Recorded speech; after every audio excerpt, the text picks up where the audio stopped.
கர்த்தருடைய பரிசுத்த நாமத்திற்கு மகிமை உண்டாவதாக. நாளிலும் கர்த்தர் நம்ம ஒவ்வொருவரோடும் கூட சொல்ல விரும்புகிற வார்த்தை என்னவென்றால், நீங்கள் கலங்க வேண்டாம், பயப்பட வேண்டாம் என்று சொல்லி கர்த்தர் இந்த நாளிலே பேச விரும்புகிறார். மார்க் எழுதின சுவிசேஷம் 6ஆம் அதிகாரம் வசனம் 50-51 அதில் வாசிக்கும் பொழுது, அவர்கள் எல்லாரும், அதாவது சீஷர்கள் எல்லாரும் அவரை கண்டு கலக்கமடைந்தார்கள். உடனே அவர் அவர்களோட பேசி என்ன சொன்னார் என்றால், திடன் கொள்ளுங்கள், நான் தான், பயப்படாதிருங்கள் என்று சொல்லி அவர் என்ன செய்தார் என்று சொன்னால், அந்த காற்றை அவர் அடக்கினார். அப்பொழுது காற்று அமர்ந்தது. அவர் படவில் ஏறினார், காற்று அமர்ந்தது. இதனால் அவர்கள் பிரமித்து ஆச்சரியப்பட்டார்கள். பாருங்க, 49ஆம் வசனத்தில் வாசிக்கும் பொழுது, கடலின் மேல் நடக்கிறதை கண்டு அவர்கள் அலறினார்கள் என்று சொல்லப்படுகிறது. ஏன் இப்படி என்று சொன்னால், 48ஆம் வசனத்தில் வாசிக்கும் பொழுது, காற்று அவர்களுக்கு எதிராக இருந்தது. அவர்கள் படகிலே அவர்கள் பிரயாணப்பட்டு போகும்போது, அந்த சீஷர்கள் நடுக்கடலுக்கு செல்லும் பொழுதான வேளையிலே அவர்கள் காற்று பலமாக இருந்ததினாலே அவர்கள் தண்டு வலிக்கிறதிலே வருத்தப்பட்டு அவர்கள் அந்த படகு அமிழ்ந்து போகத்தக்கதான ஒரு சூழ்நிலை உருவானது. இன்றைக்கு கேட்டுக்கொண்டிருக்கிற உங்களுடைய ஜீவியத்திலே ஒருவேளை அமிழ்ந்து போகத்தக்கதாய் ஏதோ ஒரு எதிர்காற்று வீசுகிறது, எதிர்மறையான ஒரு சில காரியங்கள் உங்களுக்கு விரோதமாய் நடப்பதினாலே நான் என்ன செய்வேன் என்று தெரியவில்லை, நான் இதிலே ஒருவேளை அமிழ்ந்து விடுவேனோ என்று சொல்லி நீங்கள் கலக்கத்தோடு காணப்படலாம். இங்கே கர்த்தர் எப்படி அவர்களுக்கு நேரடியாக வந்து அவர்களை பார்த்து நீங்கள் திடன் கொள்ளுங்கள், பயப்படாதிருங்கள் என்று சொல்லி அந்த காற்றை அமைதல் படுத்தினாரோ, அதே போல அந்த தேவன் நேற்றும் இன்றும் என்றும் மாறாதவராய் இருக்கிறார். உங்கள் வாழ்க்கையிலே நிச்சயமாக அவர் உங்கள் சூழ்நிலை எதிர்மறையான எல்லா நிலையை மாற்றி உங்களுக்கு அவர் ஒரு சாதகமான ஒரு சூழ்நிலையை கொடுப்பார் என்பதிலே எந்த விதமான சந்தேகமும் இல்லை. இதை குறித்து நாம் பார்க்கும் பொழுது கர்த்தர் சொல்கிற வார்த்தை என்னவென்றால், நீங்கள் திடன் கொள்ளுங்கள் என்று சொல்றார். முதலாவதாக அந்த எதிர்காற்று வீசின உடனே அவர்கள் பயந்து போயிட்டாங்க. அவ்வளோதான், இனி நம்மளுடைய ஜீவியம் போச்சு, நம்முடைய ஜீவன் போச்சு, இனி நாம் எல்லாத்தையும் இழந்து விட்டோம் என்று சொல்லி கலங்கினார்கள். அந்த சூழ்நிலையில தான் ஆண்டவர் வந்து அற்புதம் செய்தார். இதிலே திடன் கொள்ளுங்கள் என்று சொல்லும் பொழுது, அந்த வசனத்திலே நாம் வாசிக்கும் பொழுது கர்த்தர் சொல்ல முதல் வார்த்தை, அவளை பார்த்து கலங்கி கொண்டிருக்கிற சீஷர்களை பார்த்து சொன்னார், திடன் கொள்ளுங்கள். திடன் கொள்ளுங்கள்னா என்ன அர்த்தம்னா, தைரியமா இருங்க, நீங்க இப்போ தைரியத்தை இழந்துடாதீங்க, முதல்ல திடப்படுத்தி கொள்ளுங்க, உற்சாகமா இருங்க என்பதாக கர்த்தர் அவர்களை பார்த்து பேசுகிறார். வந்த உடனே அவர் ஒரே ஒரு வார்த்தையிலே அந்த காற்றையும் கடலையும் அதட்டினார் என்றல்ல, அவளை பார்த்து முதலாவதாக அறிவுரை சொல்லுகிறார். பாருங்க, இந்த நேரத்தில் கூட தேவன் உங்களை பார்த்து சொல்ல விரும்புகிற வார்த்தை என்னவென்றால், முதலாவது திடன் கொள்ளுங்கள், திடன் கொள்ளுங்கள். ஏனென்றால் தேவன் அற்புதம் செய்ய போகிறார். முதலாவது நாம் திடன் கொள்ள வேண்டும். அடுத்தது சொன்னார், பயப்படக்கூடாது. இந்த ரெண்டும் சேர்ந்து வரும்பொழுது தேவன் அடுத்தது அற்புதத்தை நாம் பார்க்க முடியும். அதுதான் இங்கே நடந்திருக்கிறது. திடன் கொள்ளுங்கள் என்று சொன்னார். அதை நாம் பார்க்கும் பொழுது தானியேல் தீர்க்கதரிசி 11ஆம் அதிகாரம் 32ஆம் வசனத்திலே அவர் இப்படி சொல்கிறார். அது என்னவென்றால், தானியேல் தீர்க்கதரிசி 11ஆம் அதிகாரம் 32ஆம் வசனத்தில் கர்த்தருடைய வார்த்தை சொல்வது பாருங்க. என்னவென்றால், தங்கள் தேவனை அறிந்திருக்கிற ஜனங்கள் திடன் கொண்டு அதற்கேற்றபடி செய்வார்கள்.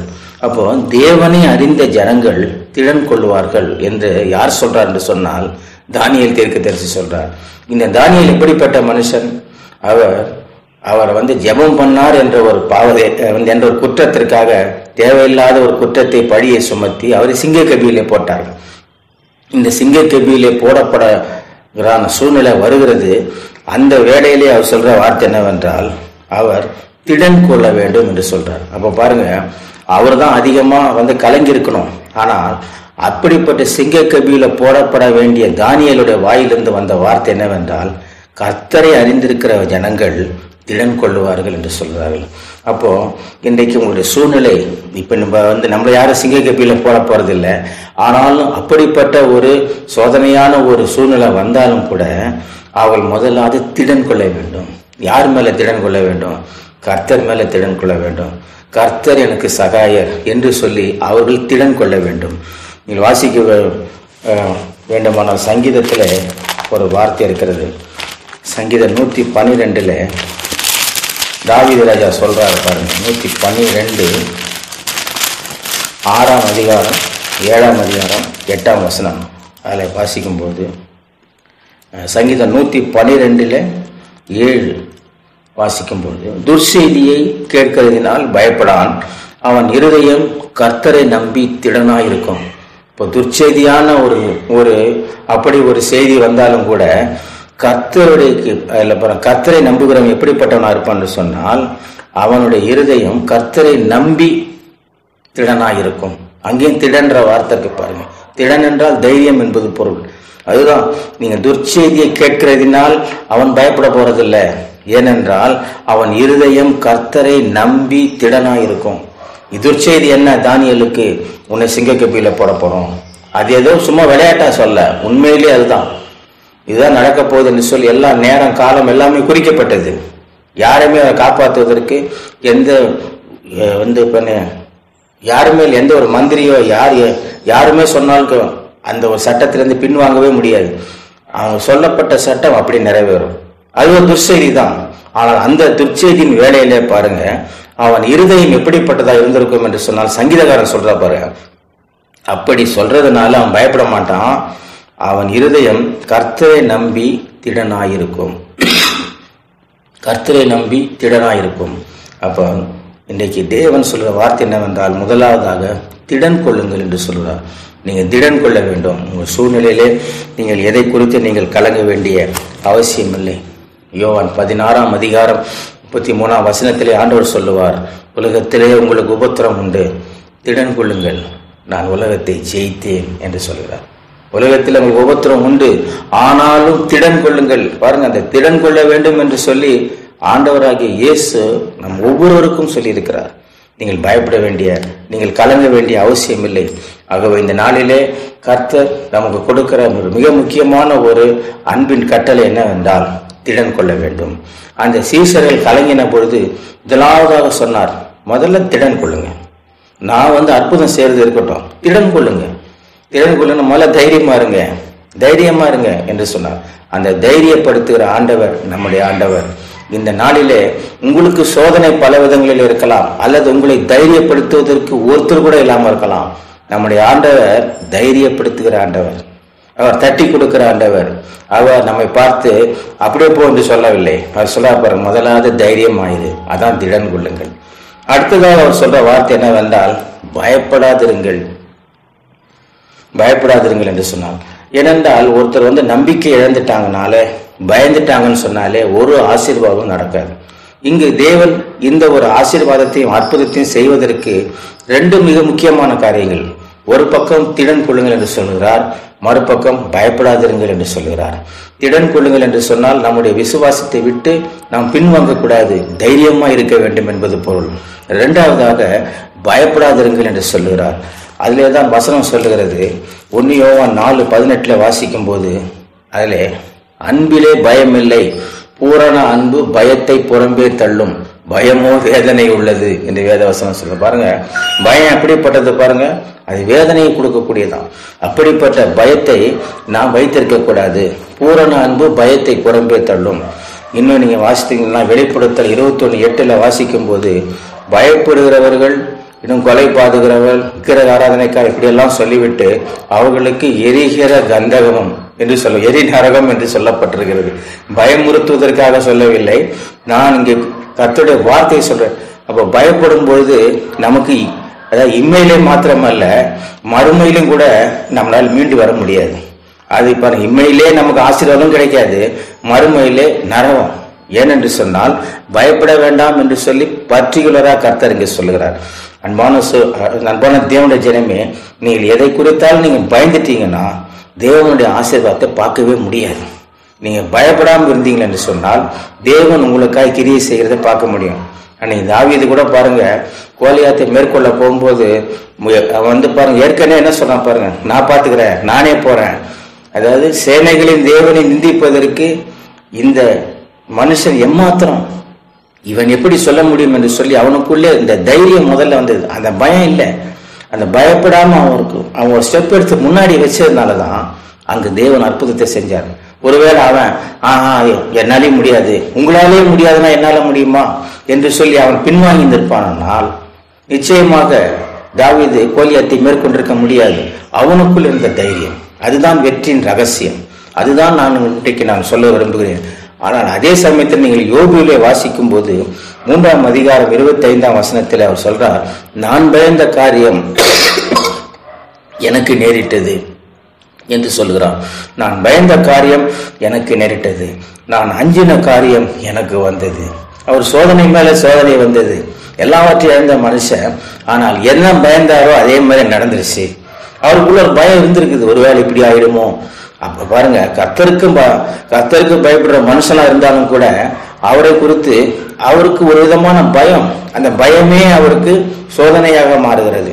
இன்றைக்கு நீங்க உங்களுடைய சோதனைகளுக்கெல்லாம் நீங்க தப்பிப்பதற்கு நீங்க முதலாவது பயத்திலிருந்தே வெளியே வரணும். பயப்படாதீங்க.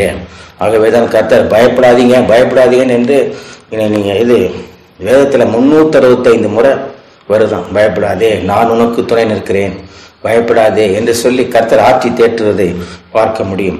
அது மாத்திரமல்ல, யோவான் 14:27 கர்த்தர் சொல்றார், உங்கள் இருதயம் கலங்காமலும் பயப்படாமலும் இருப்பதாக, தேவனிடத்திலே விசுவாசமாய் இருங்கள். பயப்பட வேண்டாம், நீங்க கலங்க வேண்டாம், நீங்கள் எதிர்பார்க்கிற நன்மை நிச்சயமாய் கிடைக்கும். அன்றைக்கு பாருங்க, ஒருவேளை ஆண்டவர் சொன்னாரு திடன் கொள்ளுங்கள்னு சொன்னாரு, பயப்படாதீங்கன்னு சொன்னாரு. ரெண்டையும் கேட்காம இல்ல நாங்க பயப்படுவோம்னு சொல்லி இருந்திருப்பாங்கன்னு சொன்னால் சீசர்களுக்கு எந்த விதமான அற்புதத்தையும் தேவன் செய்திருக்கவே முடியாது. 2 வார்த்தையும் கீழ்ப்படிச்சாங்க. திடன் கொள்ளணுமா, சரி தைரியமா இருக்கும். பயப்படக்கூடாதா, சரி பயப்படாம இருப்போம் என்று சொல்லி அவர்களது வார்த்தைக்கு கீழ்ப்படிந்ததுனாலே என்ன நடந்தது என்று சொன்னால், பிரமிக்கத்தக்க விதத்திலே அந்த காற்று ஒரே நிமிஷத்திலே, அந்த எந்த சயின்டிஸ்டாலையும் அதை கண்டுபிடிக்க முடியாது எப்படி இந்த காற்று நின்றது. அந்த காற்றை ஒரே நிமிஷத்திலே தேவன் நிறுத்தினார். எதிர்காற்றை நிறுத்தி அவளுக்கு அற்புதத்தை செய்தார். அதில் தான் சொல்லப்படுகிறது, அவள் பிரமித்து ஆச்சரியப்பட்டார்கள். சங்கீதம் 118 வாசிக்கும் போது 22, 23 வாசிக்கும் போது அங்கே வசனம் சொல்லுகிறது, தேவன் அங்கே தலைக்கு மூளைக்கல்லாயிருக்கிறார், அவரே மூளைக்கல்லாயிருக்கிறார் என்று சொல்லி வேத வசனம் சொல்லுகிறது. சங்கீதம் 118 அதில் 22, 23 வாசிக்கும் பொழுது, வீடு கட்டுகிறவர்கள் ஆகாதென்று தள்ளின கல்லை மூளைக்கு தலைக்கல்லாயிற்று. அது யாரால் ஆயிற்று? அது கர்த்தரால் ஆயிற்று. அது நம்முடைய கண்களுக்கு ஆச்சரியமாயிருக்கிறது. என்ன ஆச்சரியம்? தேவன் அதற்கு தலைவராயிருக்கிறார். தேவன் தலைவராயிருப்பார் என்று சொன்னால் உங்கள் சூழ்நிலை எல்லாமே ஜெயமாய் மாறும். உங்கள் வாழ்க்கையில இன்றைக்கு கண்ட எகிப்தியனை நீ என்றைக்கும் காண்பதில்லை என்று சொன்னால் ரகசியம் என்னவென்றால், தேவன் தலைவராய் அங்கு மாறுவார் என்று சொன்னால், தேவன் தலைவராய் அங்கு வருவார் என்று சொன்னால் நிச்சயமாய் உங்கள் வாழ்க்கையிலே அதிசயம் நடக்கும். திடன் கொள்ளுங்கள், பயப்பட வேண்டாம், நிச்சயமாய் அதிசயம் நடக்கும். ஜெபம் பண்ணுவோம். அன்புள்ள நல்ல ஆண்டவரே, இந்த வேலைக்காக நன்றி செலுத்துகிறோம். இந்த நாளிலே கர்த்தாவே, நீர் எங்களோட பேசின வார்த்தைகளுக்காக ஸ்தோத்திரம் ஆண்டவரே. திடன் கொள்ளுங்கள், பயப்படாதிருங்கள் என்று சொல்லி சீசர்களை தேற்றி அவர்களுக்கு அந்த நடுக்கடலிலே அற்புதத்தை செய்தீரப்பா. இன்றைக்கும் வாழ்க்கை என்னும் இந்த பிரயாணத்திலே அநேக எதிர்மறையான சூழ்நிலைகள் இதை கேட்டுக்கொண்டிருக்கிறவர்களுக்கு காணப்படலாம். அவன் வாழ்க்கையிலே இனி நான் தப்புவதற்கு என்ன வழி? எனக்கு எதிர்மறையான சூழ்நிலை காணப்படும், நடுக்கடலிலே காணப்படுகிறேன், என்னால் கரைக்கும் செல்ல முடியவில்லை, அமிழ்ந்து போக வேண்டிய சூழ்நிலையிலே காணப்படுகிறேன், எனக்கு என்ன வழி என்று சொல்லி ஒரு கேள்வியோடு கூட இந்த வார்த்தையை கேட்டுக்கொண்டிருக்கலாம். அவருடைய வியாதி படுக்கை அப்படி ஒரு நிலையிலே கொண்டு வந்திருக்கலாம். அவருடைய குடும்பத்திலே கடன் கஷ்டங்கள் அல்லது தோல்விகள் அல்லது ஏதோ ஒரு விதமான கசப்பான அனுபவங்கள் உள்ளத்திலே வாட்டி வதைத்து கொண்டிருக்கலாம். கர்த்தாவே, இந்த வார்த்தையின்படி நீர் அவர்களை திடப்படுத்தும் கர்த்தாவே. உம்முடைய வார்த்தைகள் அவளை திடப்படுத்தட்டும் கர்த்தாவே. அவளுடைய பயங்கள் முற்றிலுமாய் நீங்கட்டும் கர்த்தாவே. அன்றைக்கு அந்த காற்றை அதட்டி, ஆண்டவரே நீ சொன்னிற இறையாதே அமைதலாயிரு என்று சொன்னோம். உடனே அது தன்னுடைய காற்று அப்படியே நின்று போனது என்று வேதத்தில் வாசிக்கிறது போல எதிர்காற்றை நிறுத்தின தேவன் எதிர்மறையான சூழ்நிலையை நீர் நிறுத்தி ஆண்டவரை கேட்டுக்கொண்டிருக்கிற உங்கள் பிள்ளைகளுக்கு சாதகமான சூழ்நிலை உண்டாக்கி கூடும். அவளை குடும்பங்களை ஆசீர்வதியும், அவளை தொழிலை ஆசீர்வதியும், அவளை ஊழியங்களை ஆசீர்வதியும். எல்லாவற்றையும் நீர் ஆசீர்வதிக்க வேண்டும் என்று ஜெபிக்கிறோம். இயேசு நாமத்தில் ஜெபிக்கிறேன் எங்கள் நல்ல பிதாவே, ஆமென். கர்த்தர் உங்களை ஆசீர்வதிப்பாராக. God bless you.